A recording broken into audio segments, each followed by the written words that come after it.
Hi dear students, let's learn about some new words. What are contronyms? చూడండి ఇక్కడ కాంట్రానిమ్స్ అంటే ఏంటి? We know synonyms, we know antonyms. Synonyms అంటే same meaning, antonyms opposite meanings. Contronyms అంటే ఏంటి? Contronyms means word that are own antonyms depending on usage. అంటే ఒకే word that is act as opposite. Example, dust ఉంది ఇక్కడ.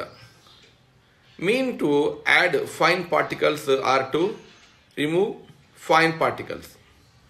ఇక్కడ dust అనే పదము dust అనేటువంటి మీనింగ్తో పాటు ప్యూరిఫై చేయడానికి యూజ్ చేస్తుంది. అంటే only one word that gives one meaning and also opposite meaning also.